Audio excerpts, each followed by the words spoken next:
Good morning, everyone. Thanks for joining us for our fourth webinar in the Prop Data webinar series. We're just going to hang fire for a few seconds whilst everyone joins. So yeah, bear with us for another minute or so whilst we get everyone online, and then we can get going. Thanks.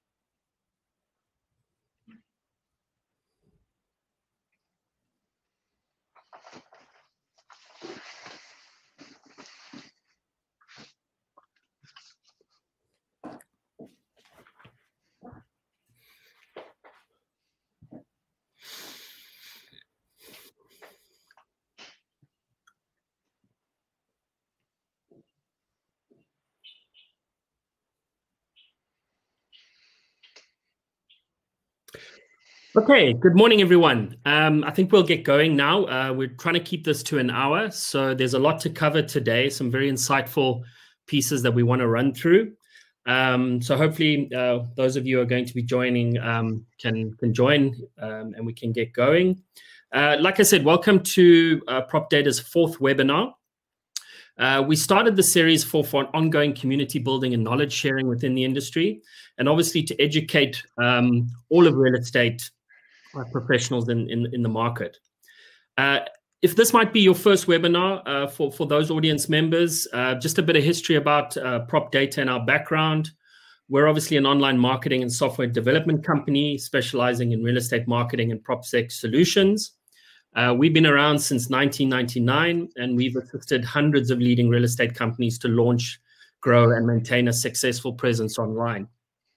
Please visit our website to see how we can help you grow, both in terms of online visibility as well as your brand, and obviously review our sort of end-to-end PropTech solutions that we offer to the marketplace. Again, just a bit about the reason for these webinars. We want to empower you as a real estate professional to not only enhance your operations, but obviously to make better business decisions and reach your business goals. Prop Data has and always will be about building real estate professional communities, specifically around digital marketing and software ecosystems that we've developed. Our core emphasis is around upskilling and educating industry professionals in this sphere. You will know our long-standing knowledge posts and unique online courses, which we developed through the course of last year. These are great free resources for all of industry to leverage and take use of. We've extended on that concept this year with more interactive webinar series, and I'm sure most of you have been joining the previous editions of this. So, please continue to dial in for these webinars. We believe that they're very useful for the industry at large. A bit about myself. I'm Mark Buttress, the CEO of Prop Data. I've been in the industry now for almost 20 years with vast amounts of experience in terms of online marketing, software development, and generally in PropTech solutioning. Over the years, I've assisted agencies and brokerages with their challenges. The country remains in lockdown currently, obviously greatly impacting the real estate industry. My team and I are really trying all we can to rally to help you to get through this tough period, and we continue our efforts in that vein. Just to introduce our panelists today, our initially advertised panelist, Kate Cullman, who's our in-house paid media specialist, couldn't join us today, sadly. But we've invited a consultant who works very closely with us on the business side, a gentleman named Nick Pullen.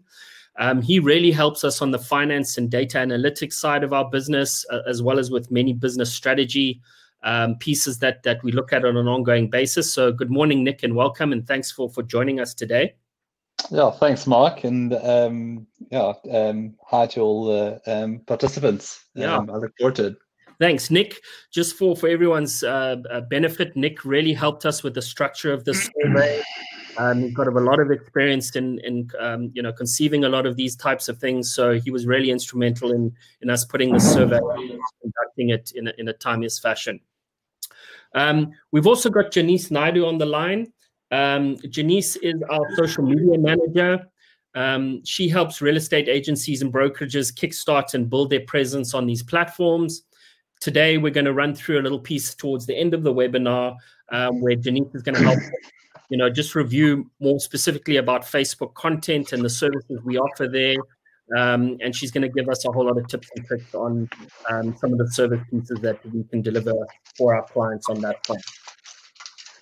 Cool. So without any further ado, let's get into the webinar. If we look at our May webinar recap, remember we had a bit of a break in June. So if we just have a bit of a recap what we covered in the May webinar, just generally May and June brought even more relief from the real estate, for the real estate community. Just in terms of this COVID situation, in May the repo rate was slashed by another 50 basis points to 3.75%, which I'm sure was very much welcome in the industry. With June's advanced lockdown levels sort of moving to level 3, more of our potential clients are obviously back at work. But obviously, South Africa remains in the battle with COVID-19, with the number of cases sort of escalating quite dramatically now. So I think one of the key things that we identified is that your clients are still turning to online avenues to safely find properties for sale and to let. May's webinar specifically was useful in this respect. We showed you how to reach lockdown audiences with Google, Facebook, and Instagram ads. Many of you have sort of dabbled in this in the past, but we got into some detail about how to configure ad campaigns on those different platforms and the benefits that you can start to reap from that. We also covered the concept of remarketing on these platforms and how you can use the remarketing concepts to better convert website traffic that you're receiving to your own brand website. This particular webinar is still worth a watch or a rewatch if you did review it previously. It's available via our webinar repository page on our website. Remember, you can always access these past webinars just by registering, and we present you, the webinar videos to review at your leisure. So please continue to sign up for these webinars. We will always place them in the repository, therefore, for you to utilize as you need to. So yeah, go and take a look at the May one if you didn't catch up with it. There's a lot of useful information packed in that webinar. Just in terms of today's agenda, we think this webinar is very exciting because it's really about you, the industry professional. We'll run through the real estate professional survey that we ran last month in June. I'm sure many of you would have been aware of this, had responded and engaged with that survey that we conducted. We're obviously going to be discussing some key findings out of the back or off the back of that survey, and presenting obviously some actionable solutions to the challenges that were identified. Just right off the bat, here's one finding that will grab many of your attentions. 60% of business leaders revealed that social media marketing would be one of their core focuses. So we found that very interesting. We think it's a fantastic idea, hence why we brought Janice along today, and we're going to be covering, like I said, just our social media content service a bit later, and how you can start to leverage that service for building in and exacerbating your social media marketing efforts. We also wanted to lend a helping hand. Our promo this month is our revised Facebook content service. Just a bit about that. Previously, we used to run it as a 7-day post service. So basically, we generated content every day of the week for your Facebook timeline against an agreed strategy. That service was quite pricey for many of our clients to adopt and take on. Obviously, there's a lot of effort and time put into that from both your side and our side. So we've decided to revise the structure of that. We're going to be speaking a bit more detail about it later, but we've now offering a 3-day-a-week posting service for obviously a reduced fee. And the idea is that we obviously want to lead the charge there, so start educating those agencies who adopt this service, just with the way we construct the data and the strategies that we employ. And obviously the idea is that there will be a lot of learnings for you off the back of that. And you'll be obviously being able to take charge in terms of generating your own content going forward, supplementing the creation of the content, and really starting to employ this strategy in your own businesses. Finally, we'll end off with the Q&A session as we normally do. You will notice that there is the questions facility in the webinar interface, top right. So please pose whatever questions you want to. We'll review those questions at the end of the webinar, and we'll hopefully answer some of the more pertinent ones that have come out of the session. Okay, so we're running our poll as well. You'll notice the poll tool again in the webinar interface. Today, we're asking the question, how primarily are you using social media during lockdown? Again, we've seen this emphasis off the back of the survey results that social media is really one of the digital marketing tool sets that the majority of you are seeing value in and want to explore more, considering the COVID sort of scenario that we've been going through. So we're really trying to understand a bit more information about that from our audience so that we can share those results at the end of the webinar as well. So please go ahead and use the poll, and we'll discuss those findings a bit later as well. Okay. Cool. All right. So let's get on to a bit about the survey.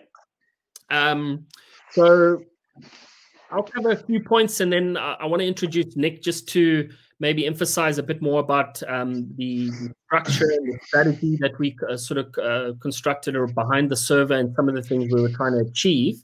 But it was an objective survey, really around understanding the impact of COVID-19 on the real estate industry. The survey method, we used a quantitative research method.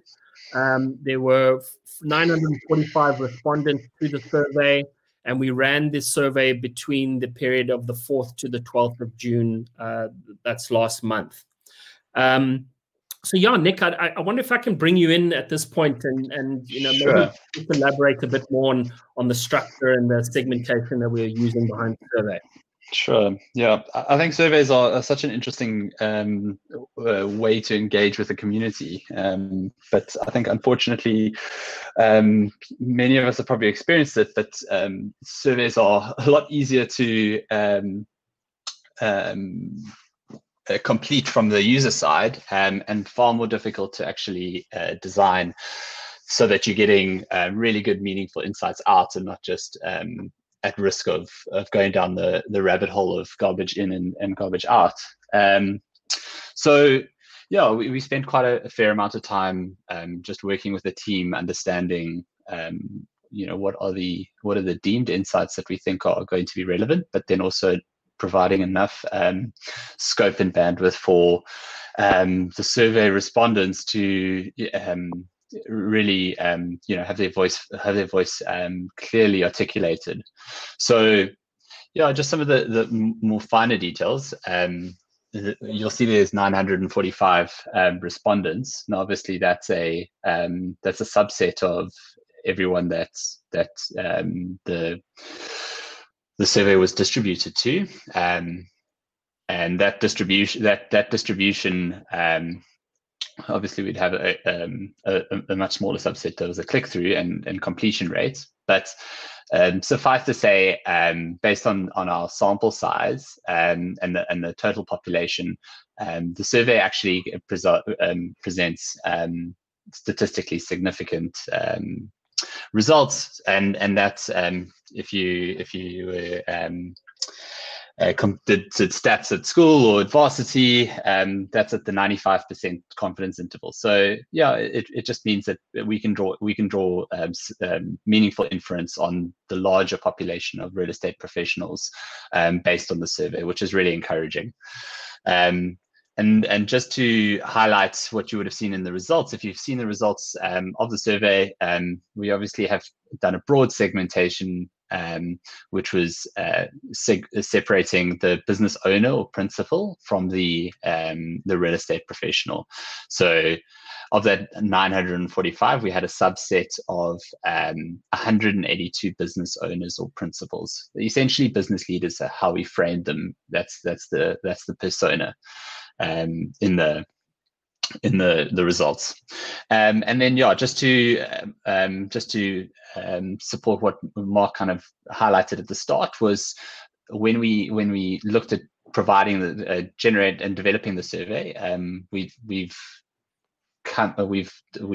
had a strategy of presenting as an end result meaningful insights. So that was the end game for us, and we hope that through some of the data we've been able to talk to points that are relevant and obviously interesting and helpful for everyone that reads it in time to come. Cool, Nick. Thanks so much for elaborating there.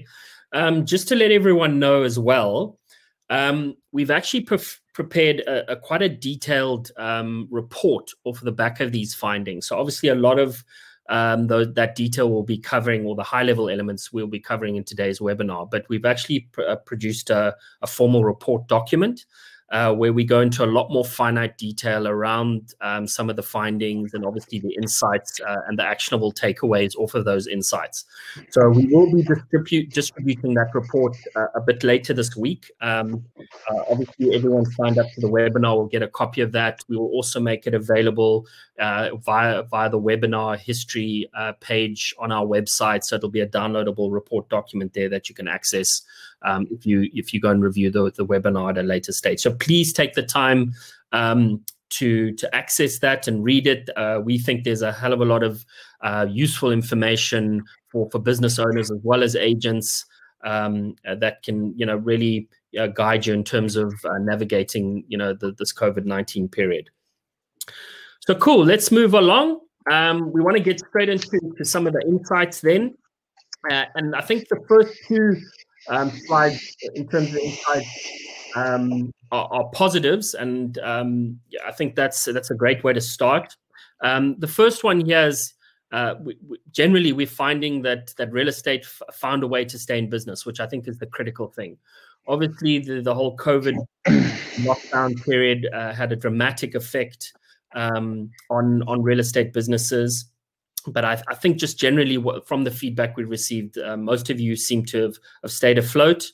50% of you actually said you were able to win new mandates during stages 4 and 5, which was quite phenomenal for us to actually discover. Some other things there, staff were engaged during this period. In fact, 38% of business leaders who responded to the relevant question even mentioned that they noticed their staff rising to the challenges of the new environment and actually increasing their focus levels. We certainly found that within prop data as a business, and it seems to have been across industries, actually, the more people I speak to, but more specifically in real estate, just people rising to the challenges of lockdown and actually just getting on and conducting business despite the challenging times. Some of the other insights, in terms of this specific one, in light of this, 64 to 70% of you are either feeling neutral or optimistic about the future and your ability to recover. So that's very encouraging. Obviously, not everyone came out of this unscathed. 12% of professionals are considering exiting the industry as a result of this challenging time. But obviously, when compared to many other service industries, real estate seems to be somewhat resilient and generally unscathed in terms of the pressures that they've been feeling through this period. Nick, I don't know if you've got any sort of insight that you might want to add just to some of those generalistic outputs of those questions. Yes. Thanks, Mark. Yeah. So often the overall insight is interesting, but I think when we dig into the detail, it gets a little bit more meaningful. So something that we would probably expect is when we look at that 64 to 70% of respondents who are feeling neutral or optimistic, there's obviously a range based on the different personas that answered and responded to the survey, but one of the main take homes there is, as we would probably expect if we if we thought about it, but was the difference between agencies that the sentiment in agencies that had a rental book and managed a rental portfolio versus those that obviously were just sales or commercial focused. So 74% of agencies were either optimistic or neutral about their future if they had a rental book, and then if they obviously were primarily sales focused, that number dropped significantly down to around 60%, of which most of that would have been, it was around 30% each, being optimistic versus neutral. So it is kind of like a small little nugget of insight there. Okay, cool. That's really, really useful and insightful. Just some takeaway from this initial insight then. So although the environment has certainly taken its toll on many of the agencies out there, the majority of the industry has been able to remain positive and obviously keep moving forward. And that obviously speaks to driving up sales. It's a difficult time, but there's much you can do through this period as well. You definitely want to focus on driving sales and earning more commission, polishing up on listings, starting your own Facebook page, tapping into other networks and agents. I suppose just taking the time to do more to elevate your level of or potential transactions, I think, is the key point there. We've added this one in here, start a side hustle. What became very sort of apparent is that agents themselves and administrators had sort of expanded their capability sets, whether it be starting to write blogs or taking photography in some manner, or just expanding their capabilities with the extra time that they had, starting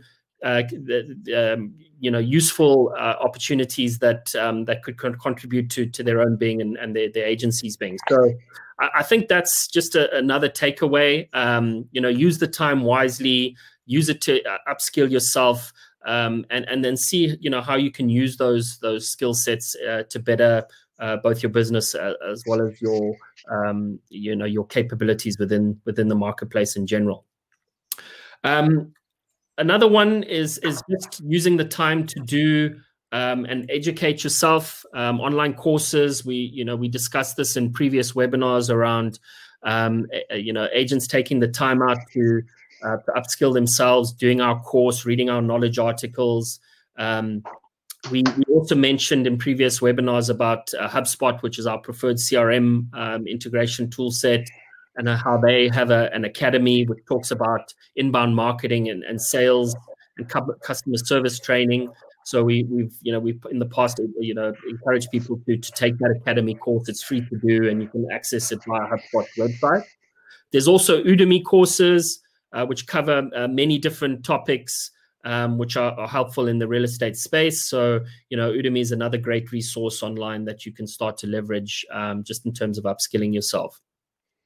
Going beyond short courses, this might be a good time to pivot, expanding your current field of expertise. We've seen agencies, moving to different parts of real estate. If you're focused in one, looking at another part. Nick's mentioned an important part. If you're a purely sales-focused agency, also potentially expanding into a rental book, and how that can then, just broaden your base in terms of your income streams. Connect with others. Many of you will obviously work on referrals and have other agencies and agents in the market that you work quite closely with. We encourage that, obviously, and I'm pretty sure most of you are looking to expand those relationships ongoing. We started an online prop data forum to this extent. That can be accessed again from our website, and there's a whole lot of conversations going on with that forum just on a number of topics. So we encourage you to be a part of those, just from an education and a learning perspective, but also from a contribution perspective as well.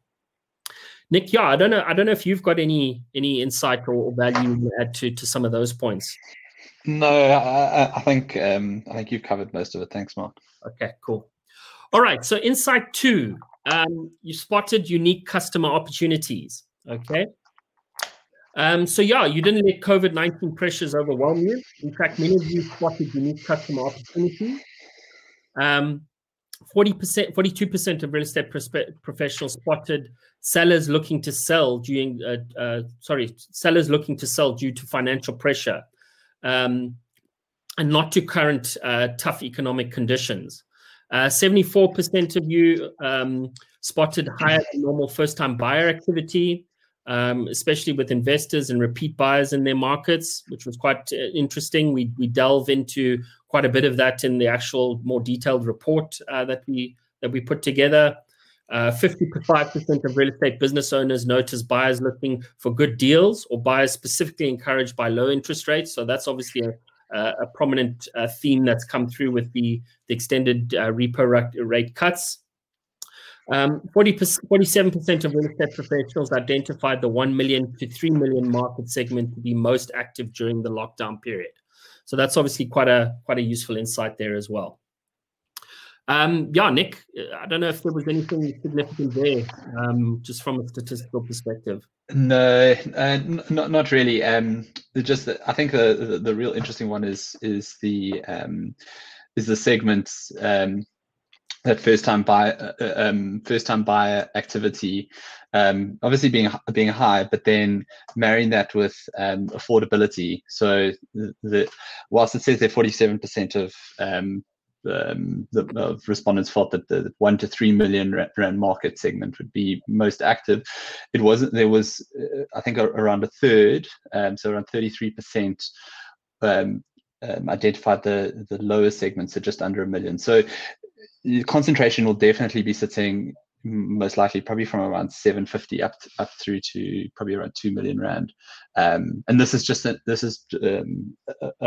of those things on surveys. We can't segment all the responses, but I'd probably make the assertion that it's probably around 750 to around 2 million is going to be that number, judging by affordability as well. Yeah. Okay. Cool. And yeah, we cover a lot more insight there. I think most of you in that segment of the market are seeing the same sort of thing materializing. Just some of the action points off of this insight. So obviously, whilst being sensitive to their needs at all times, real estate agents should encourage their clients to take advantage of the current buyer's market conditions. So I'm pretty sure we're all in agreement that it's definitely a buyer's market at the moment. Consider running promotional campaigns highlighting the favorable borrowing conditions. Likewise, you should encourage sellers to shouldn't take chances with overpricing, to seriously consider any counter offers that they receive, particularly as property prices decline in the market. Obviously, ongoing macro conditions will continue to stimulate market activity. At a time like this, while many of your clients may be in panic mode or have difficulty making decisions, I think it's important to emphasize that real estate professionals should appreciate the impact of their roles as expert advisors, and recognize that truly serving their clients' best interests at this time will obviously deliver lasting relationships. So I think that's another important one. Building those relationships through expert advice and meaningful advice through this period. So yeah, let's move on to the next insight. Your earnings took a serious hit, so that's an obvious one. As we mentioned, insight 1 and 2 were obviously positives about the lockdown. So we're focusing now on some of the challenges that you experienced. So yeah, we definitely expected that your earnings took a hit with most of industry completely locked down, and obviously the deeds offices shut. Even when they did reopen, there's obviously current backlogs and ongoing disruptions, as we've seen through many of the deeds offices. So that remains a challenge. 55% of professionals noticed that the most challenging aspect of working during lockdown was being unable to have face-to-face time with customers. So obviously that was an expected challenge. They also cited the inaccessibility of properties as a major barrier to doing deals. And again, that's self-explanatory. Obviously, this greatly impacted agents. nearly 50% of you said you earned between 0 and 25% of your normal income, which is obviously quite significant. And that's obviously over the lockdown levels 4 and 5. And a reduction of more than 75% generally in terms of overall income. Real estate agencies themselves also struggled. 63% of agencies experienced more than a 75% drop in revenue over the period. Again, very significant. The result of this, finances and reserves are obviously very tight at the moment. 36% of business leaders believe that their businesses will not survive longer than the 1 to 3 month period if trading conditions do not radically change or improve. So yeah, Nick, I think a lot of expecteds there. I don't know if anything else you read into that. Yeah. I think just double clicking on that, 50% of agents earned 0 to 25%. So that's actually a combination of two different responses. And the one response is which agents actually earned zero income or close to zero, and that was 35% of respondents, of agent respondents, which is obviously hugely difficult to manage for a period that's just under 2 months in people's lives. So yeah, it's equally a challenge that, like, through the data we've seen transparently that agencies and business leaders have experienced the exact same issue. And I mean, we go into it in detail in the survey, but a lot of the business leaders have certainly tried to approach cost cutting and negotiating terms with creditors ahead of retrenchments and obviously just kind of building a kind of an ongoing conversation with the agents, making sure that we can stay in this for the long haul. That once this turns, we can actually go back to some form of new normal. Yeah, I think what'd be really interesting is obviously now that we're in level 3 and moving forward, how incomes have sort of materialized over this next period will be something very interesting to keep an eye on. Yeah. So just some of the action points there. Obviously, there is a silver lining here as we've moved into level 3.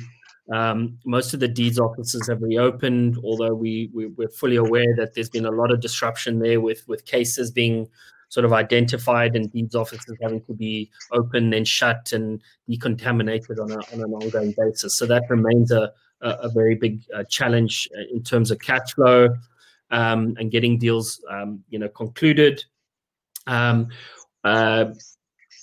of the things you've mentioned there, Nick, is obviously it's definite time. I'm sure most agencies have already gone through this exercise of optimizing their budgets and particularly their overheads, just to remain as flexible and sustainable as possible, with obviously infrequent income coming through their businesses. So yeah. That's some of the takeaways from obviously that challenge. If we move on to Insight 4, motivation and morale haven't been easy. Obviously, again, very explainable considering the situation we found ourselves. Besides earnings, obviously staff motivation also a stumbling block during the lockdown. 40% of business leaders said staff motivation and focus was a challenge during levels 4 and 5. Again, many of us are readjusting to how we work on a day-to-day basis. Obviously, low earnings and disrupted patterns was an obvious cause of this. 35% of professionals revealed their salaries had been cut, while 20% were forced to work reduced hours. And I think that's been across industries in many respects. Yeah, just to chime in there, sorry, Mark. I think one of the realities of how we've had to adjust so quickly has been is playing out in engagement, where you see the polarization of engagement. So either like really engaged staff or staff that are feeling for whatever reason really battling to maintain engagement, and I think that's just we're still catching up to what it means to do remote working. So whilst we found it positive or find the adjustment, there's this collateral damage in working relationships and business operations. It takes time to build up. So we've kind of gone for a cold start on remote working in a lot of cases. So I think that's a good example of also just skilling up teams and our businesses in the right tools, and also just kind of developing a toolkit of language that we use and processes that we use that supports remote working. Yeah, I think there is this silver lining again that there was an indication that, particularly with the real estate professionals and business owners, that the remote working adjustment was fine to surprisingly yes.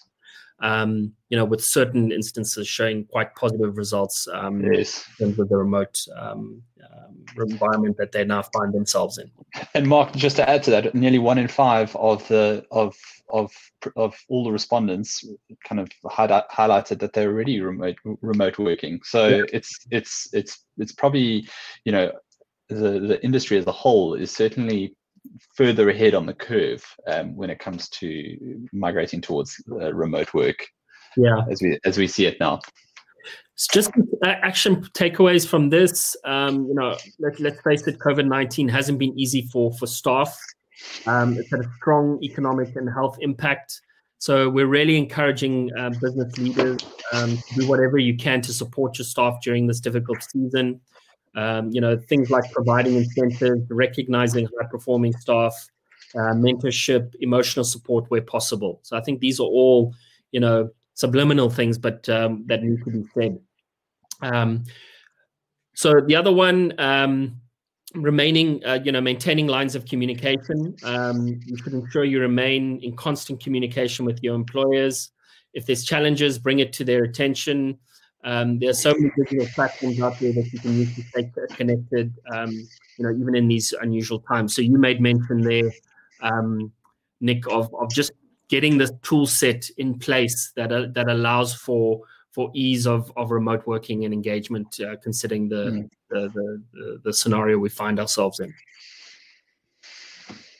Okay, let's go on. Insight 5. We covered a whole webinar on this a couple of months ago. We looked at a bunch of different technologies for virtual exposure of listings. Whilst virtual show houses have helped, it doesn't appear that they're saving the day in all respects. There's been a lot of talk about virtual show houses during the lockdown.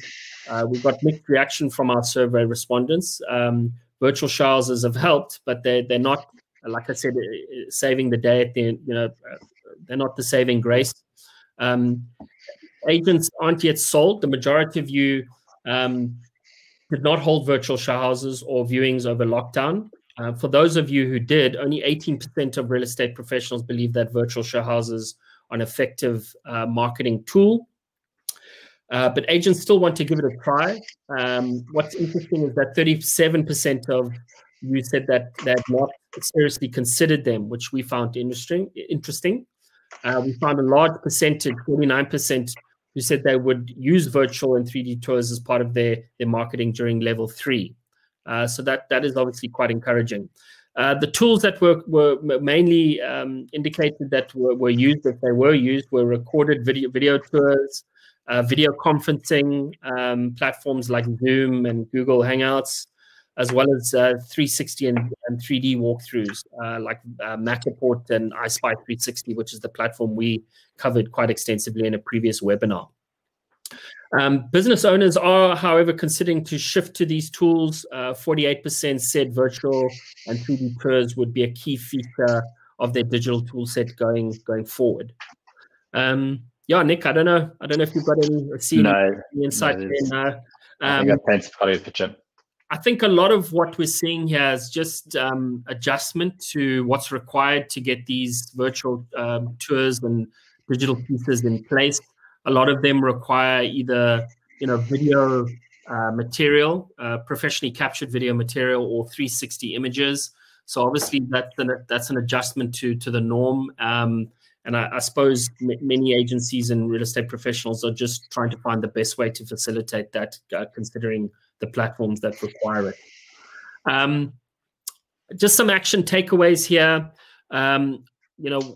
I suppose what we're emphasizing is that COVID-19 is not going away anytime soon. We're pretty sure that most of your homeowners and landlords are aware of this and remain apprehensive. So, I mean, using virtual tours as a remote way to showcase properties just makes sense. Again, we've highlighted the iSpy 360 platform. It's a great solution. If you can solve obtaining the 360 images, it's an amazing tool set for qualifying buyers and tenants remotely, showing them the platform, doing a virtual walkthrough with them in a webinar type environment. So we really encourage you to keep looking at that tool set as an opportunity. I think the other thing is, if you're going to use these tool sets, that you still adhere to best practices. Make sure that it's appropriate for your target customer.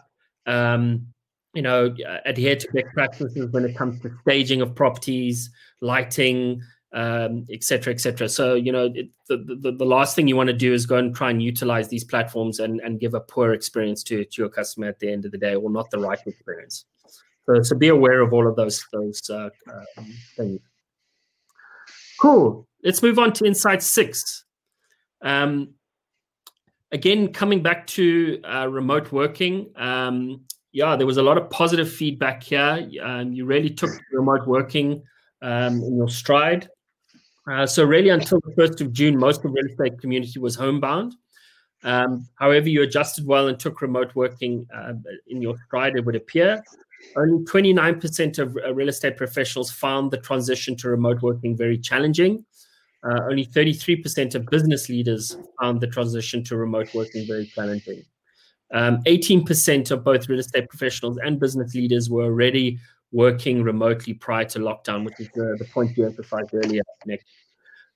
Many of you even benefited from remote working. 52% of real estate professionals found the adjustment fine to surprisingly positive, whilst a higher 59% of business leaders believe the transition to remote working has been fine to surprisingly positive. So yeah, Nick, I think that's what we found just generally across the board. Yeah, that people have found a way to continue and make good in a bad situation, and some people even reveling in the tool sets and the platforms and the ways and means of working just in this socially distanced sort of environment. Yes, totally. And I think there's potentially a real opportunity to create almost a point of difference in the eyes of your potential buyers and sellers, and just how well remote working and obviously the mix of digital tools that you use in this period, that's going to be an amazing opportunity to really just build a brand that is set apart from potentially some of your competing agencies. Yeah. Just some action takeaways from this. Again, emphasizing this exploration of collaboration and productivity platforms. We covered this quite extensively in a previous webinar where we looked at different, webinar type tools and video conferencing tools. We even talked about project management tools and communication tools like Slack, just to help your team remotely stay on top of things and work cohesively together. So take a look at that webinar. It covers all of those platforms, and we give a lot of advice just in terms of some of those productivity and collaboration platforms. Okay. I'm just reading in the questions channel here that someone's saying that the video is lagging quite badly for them. They're asking if it will be available to review later. Yes, it will be. It's being recorded, and you'll be able to access it via our webinars history page on our website under our knowledge menu. So you can always review it afterwards. Okay, let's carry on. Insight 7. You're seeing results from social media, WhatsApp, and SMS marketing. So yeah, one of the emphasis points right at the beginning of the webinar was a lot of you are really focusing and trying to leverage social media through this period. Here's another insight you'll find interesting. The real estate community is seeing results from these platforms, WhatsApp, SMS, as well as social media. 49% of real estate professionals believe social media and paid advertising campaigns will deliver best quality leads over the level 3 lockdown period and going forward. So that was quite interesting to review. Business leaders also felt the same at the same sort of percentage, 49%. Interestingly, 53% of real estate professionals indicated that their biggest marketing focus will be on social media. And so that really is the standout sort of result there. And we found that quite interesting as well. So that's ahead of the property portals, while 60% of business leaders agreed to social media being a focus point in terms of their digital marketing arsenal. 58% of real estate professionals said WhatsApp and SMS marketing would be a part of their future strategy. Business leaders were even more enthusiastic. 63% of business leaders are investing in digital tools focused around WhatsApp and SMS marketing. So just a question. Are you planning on already using social media and other tools? It's something to think about as the real estate community invests more heavily in these platforms. Nick, I don't know, more on the digital marketing side, but I don't know if you thought things stood out there. Obviously, the social media bit is yes. No, I mean, I think it covers quite neatly, and I think it'll be pretty straightforward to see the kind of the shift in the market. Just the adoption of SMS and WhatsApp as like a key tool for the future. It's going to be interesting to see how that's managed, especially at an agency level, where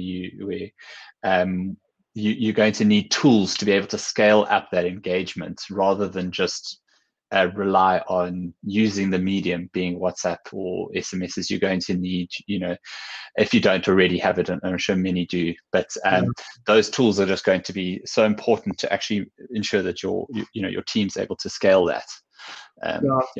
Just speaking off the back of that, which is going to be interesting to see how real estate professionals and agencies adopt to those two channels. Obviously, with Poppy now being promulgated, WhatsApp and SMS, the bulk communication and spamming of consumers via those channels is heavily frowned on by WhatsApp owned by Facebook, but obviously SMS marketing as well. So you're going to need platforms to obtain opt-in and maintain that whole opt-in stance for clients, and it's going to be interesting to see how agencies and agents manage that going forward, whilst they try to ramp up their usage of those two platforms. We've been encouraging it via the adoption of our HubSpot CRM integration.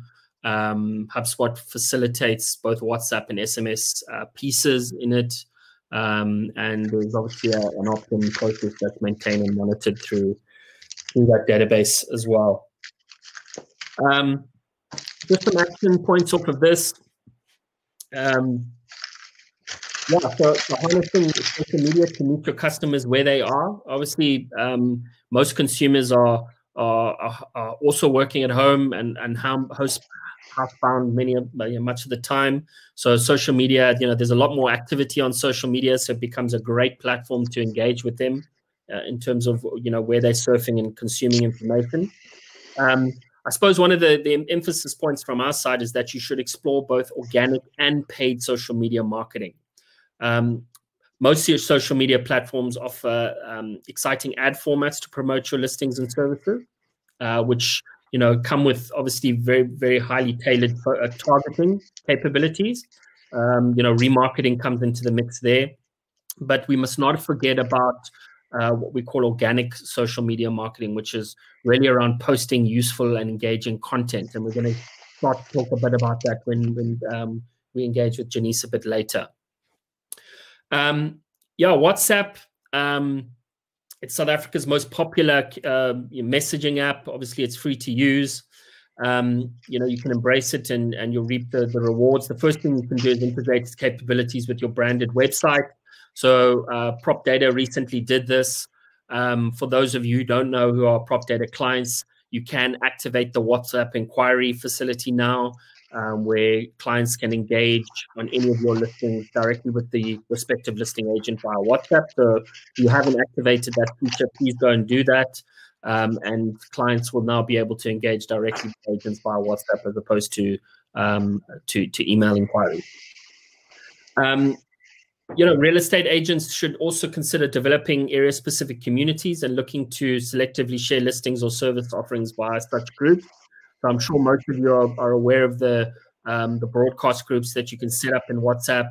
Again, you need to opt in there, so make sure you're getting it. You don't want to just spam people. But that concept of area-specific communities and sharing relevant information via those groups becomes an interesting thing that you can start to leverage as well.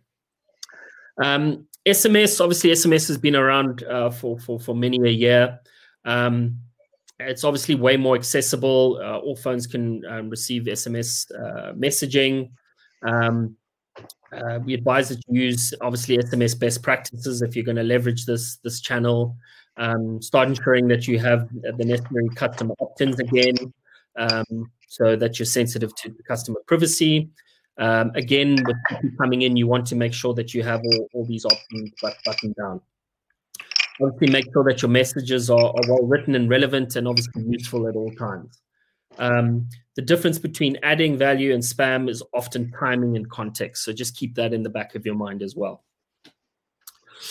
Cool. Yeah, so hopefully you can take some insight away from some of these channels that you can start to leverage and the feedback that came as a result of the survey.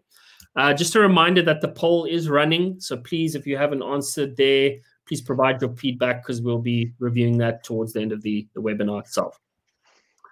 Okay, the last insight that we just want to cover today, and I think we were all, we're all on the same page here. Your digital strategy has become your primary strategy. I think most agencies have accepted that over this period. Restrictions in movement and COVID fears have obviously prompted a shift heavily to digital. In fact, 52% of business leaders were shifting their marketing approach aggressively towards digital engagement and communication. I think that was a trend even before COVID, and obviously the COVID scenarios exacerbated and accelerated that move. This was significantly higher than 33% of leaders who were preferring to stick to the basics. Okay, so surprisingly, some of the business owners and leaders were indicating that they were looking to remain where they are in terms of their strategy. You're going with an omnichannel approach.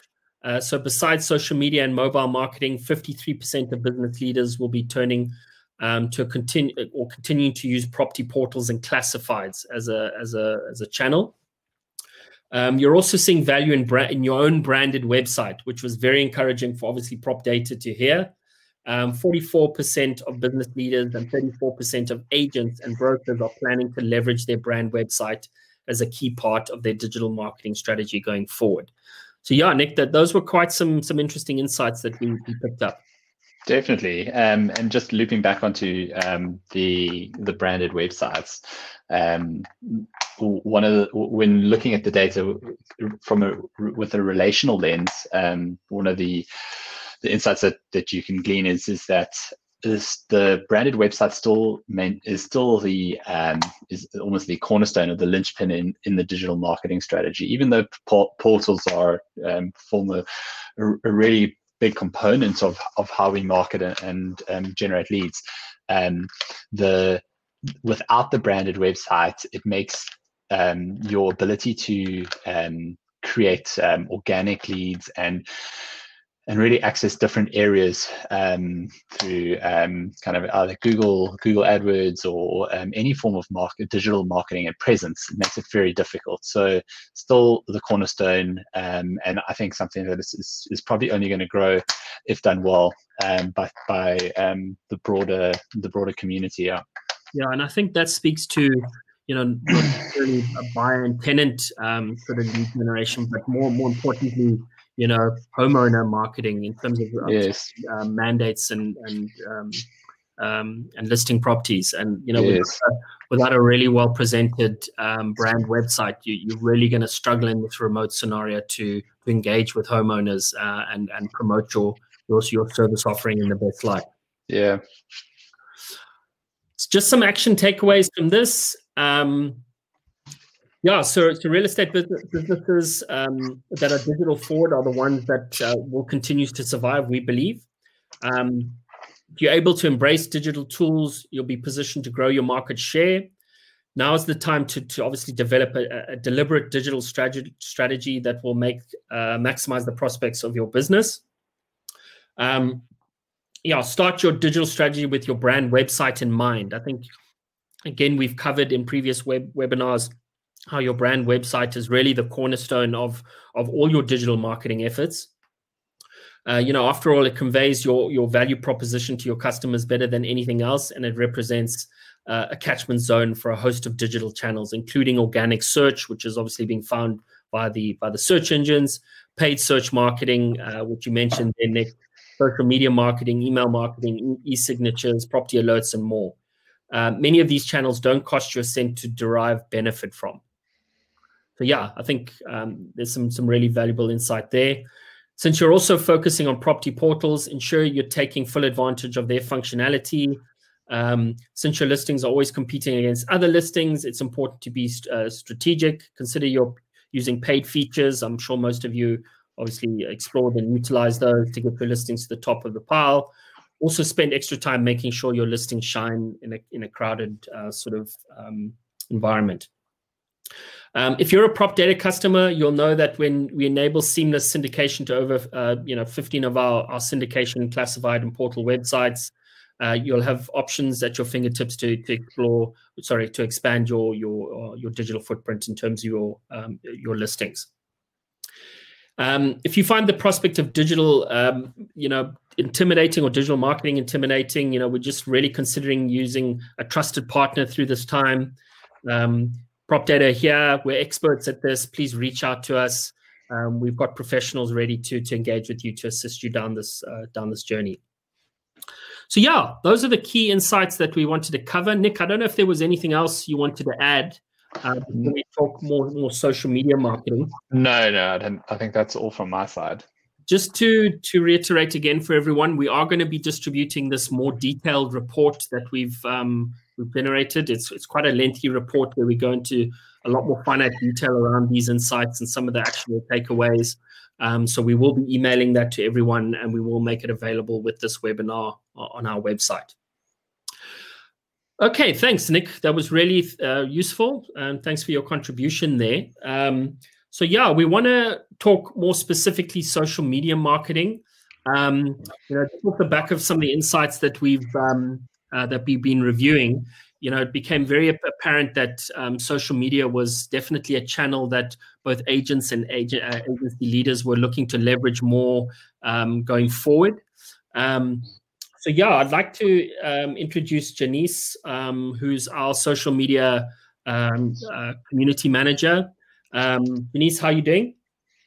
Good, thanks, Mark. Thanks for having me. No, that's cool. Thanks for joining us today. So just a bit of general stuff. Organic, we're talking more specifically today about social media content posting. So organic social posts are a great way when you're budget conscious. You share organic social media posts for free on your business page. I'm sure most of you will have Facebook business pages, and you obviously reach your followers and the people they choose to share with them with no additional costs. Obviously, you can boost those posts, and Janish can mention some of that stuff. But really, what we're talking about doesn't require any paid distribution, predominantly on the Facebook network. So Janice, maybe you can just give us an overview, just in terms of this content posting service that we run, just some of the things that you focus around in terms of your structure and your strategy, and how we go about helping agencies create better engagement content to reach customers at the end of the day. Okay, 100%, Mark. Okay, let's get right into it. So we are talking organic social posts, and basically we're going to be covering the factors that contribute to a successful content plan for these posts. Now, we are focusing specifically on the Facebook platform. So although there are many social media platforms out there, Facebook is unquestionably the largest social media platform in the world. I think with current stats being just over 2.6 billion monthly active users. And also, Mark, just from a real estate marketing perspective, over the years, we at PropData have seen clients reap the benefits of using Facebook effectively. So I must say it has been quite an exciting journey to see clients on a national level, a franchise level, as well as startup agencies who have now taken to the Facebook platform and sort of used it as a powerful tool to create that dominant online presence that they do require. So tried, tested, and the success rate here for Facebook has definitely been incredible. Now, whilst real estate brands may differ in terms of their service offering and other areas of operation, it's important to keep in mind that with regards to the Facebook platform, not everybody has the same objective. So yes, we have worked with brands whose goal, for instance, was to employ a more hyper-local marketing and connect with the local buyer or seller on Facebook, whilst other brands' goals was to promote their business on a national level. So this relates to network marketing and franchising, recruitment drives, that sort of thing. So the point here is that no matter what your goal is, yes, it definitely will differ. But having a Facebook content strategy is what will allow you to effectively make the most out of your business page. So we have established that your Facebook business page plays an instrumental part of your online marketing. But let's not forget that Facebook is a social platform. So the honest truth here is that people don't want to see property listings, an influx of it. They don't want to be spammed by this. And the honest truth is it can come across as a bit spammy at times. So to avoid this, we use what is called the 80-20 rule. So you may ask, what is this? Now it's simple.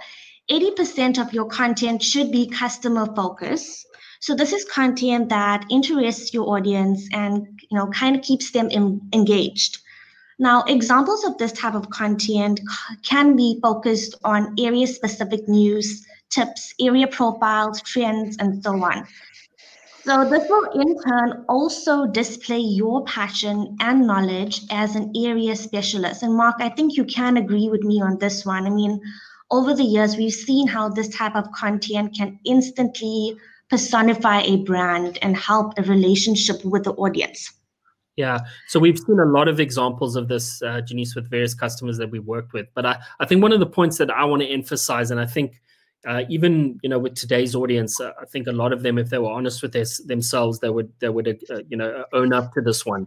A lot of agencies, like you said, just regurgitating listings onto their business timeline in a very spammy sort of sales sort of methodology. And this is really contrary to what we're talking about in terms of generating useful, informative content that is consuming and relevant to people at a hyperlocal sort of level. Yes, absolutely, Mark. And another excellent example of engaging content, company insider posts. So this will include introducing your agents, behind the scenes type of posts. The same goes for customer reviews and testimonials, referrals, etc. So these sort of humanize your business. Your audience wants to see transparency, and this is what inspires that trust that is much needed.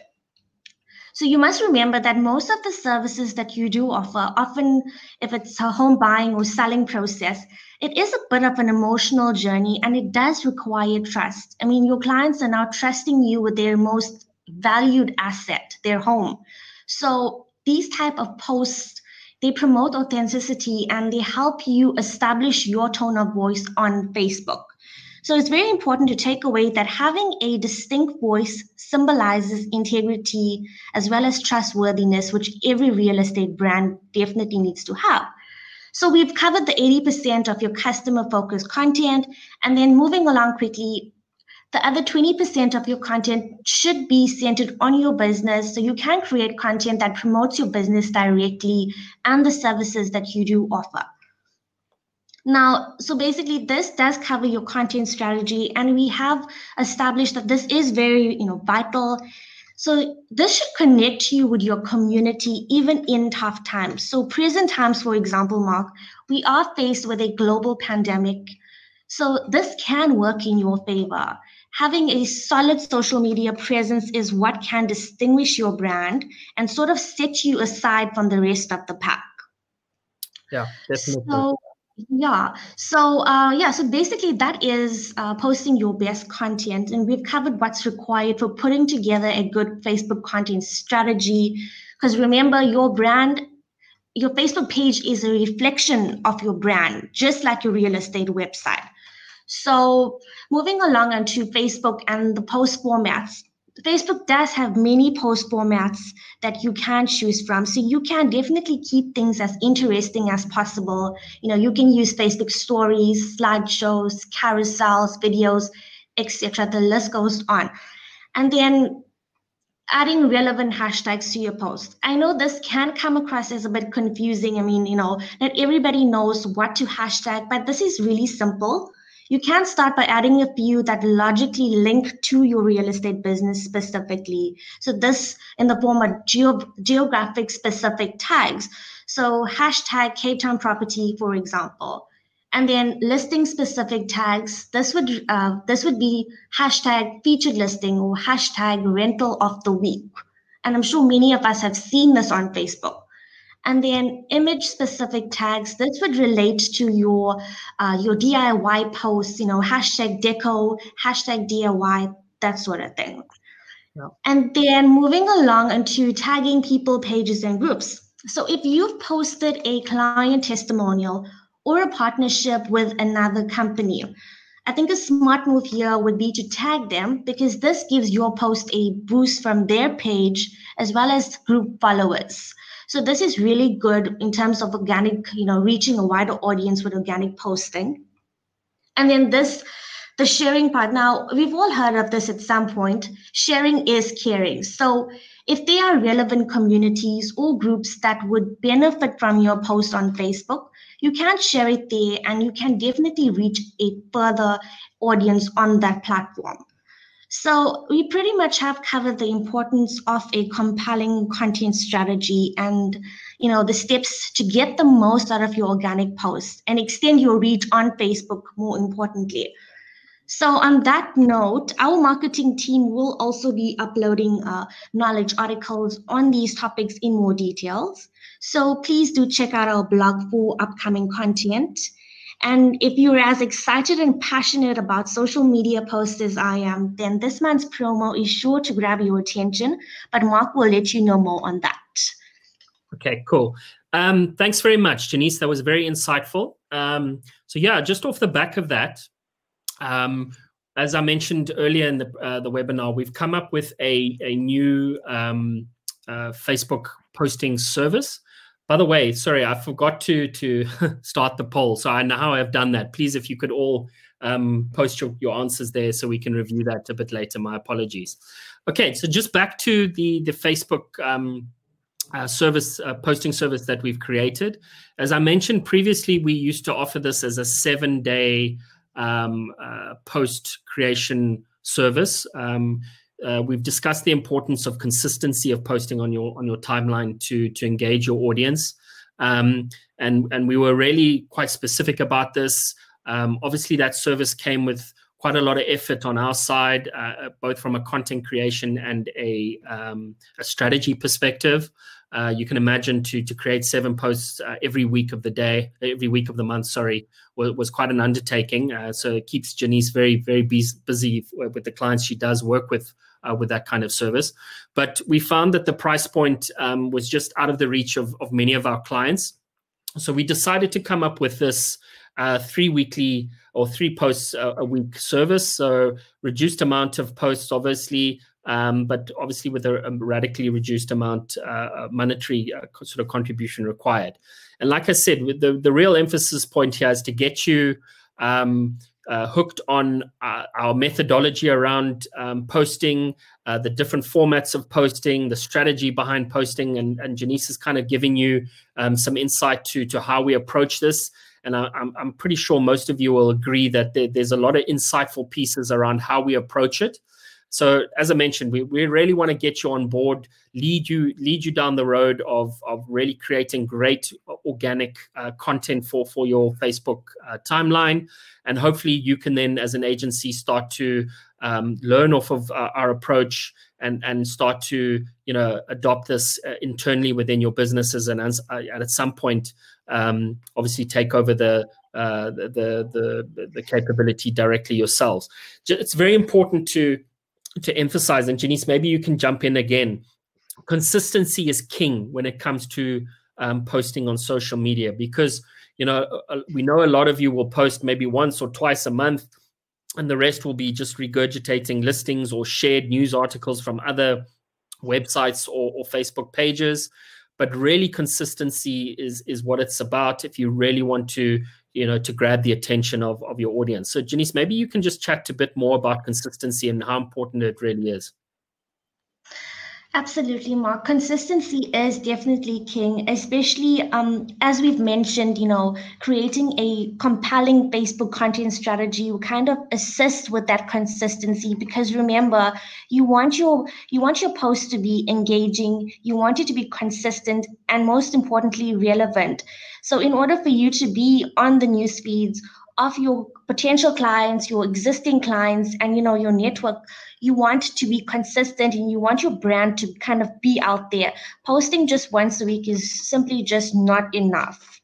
Yeah. Okay. And like I said, the whole strategy is around engagement and standing out from the rest of the pack. And, you know, regurgitating listings is not necessarily the way to do that. The content does need to be meaningful. Okay, cool. So yeah, we've come up with this new posting service. We will post 3 times a week for you. We'll come up with the strategy around that posting strategy.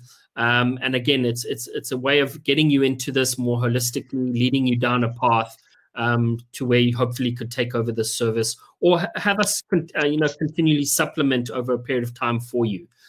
So reach out to us if this is something of interest to you. We're running a promo at the moment. There's been a bunch of email communication go out from our systems around it. There's a landing page where you can sign up and inquire about this specific service. So please reach out to us if it's something that is of interest to you. Okay, so that's the promo that we're running. Just some helpful links. Again, the slide deck will be distributed for you. There will be a whole lot of useful links that you can reference just in terms of some of the content and concepts we've covered today. So please, you know, reference those as you need to. I'm going to end the poll now, so my apologies for not starting it. I forgot to click a button there. So I'm going to close the poll now, and we can actually just review the results. So I'll display the results to everyone. So yeah, not surprisingly, most of you are looking to use social media to promote listings and services. So, you know, that's great. There's no harm in doing that. But I suppose what we've kind of just emphasized, that it shouldn't be the only type of content that you should be looking to promote via your social media channel. It definitely needs to be supplemented, as Janice was indicating, with more softer touches, more engaging touches that really emphasize your agency or you as an agent as the area expert. So more around service delivery, more around useful insights about the market that you serve, testimonials, all of that type of thing should come into that content strategy. Secondly, their brand building. Again, that speaks to a lot of what Janice was covering and the strategy that we generally adopt. Third, dealing with client queries. So obviously that's an important thing. Janice, we didn't really cover that. Obviously, when you're posting consistently, clients can, it's a two-way conversation on social media. Clients can respond to certain posts, and that becomes quite an important thing to actually monitor and respond to clients. Maybe you could just chat a bit more about that.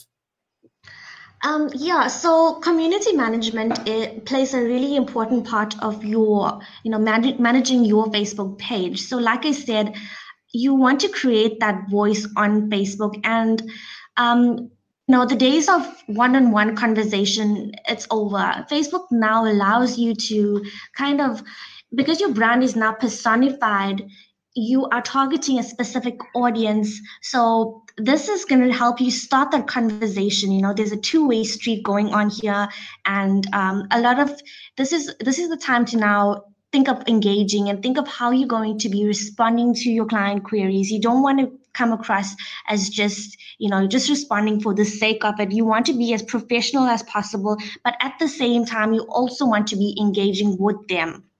Yeah. So I think, like you said, it's a two-way conversation street, and it's always important to remember that. Yes, definitely. Okay, cool. Yeah, so those poll results were really interesting, and kind of speak to a lot of the, I suppose, the topics and insights that we've covered today. Okay, I think we've come to the end of today's webinar. So thank you very much for everyone who has joined. We will be sending out a reminder once this webinar is live on our sort of repository page.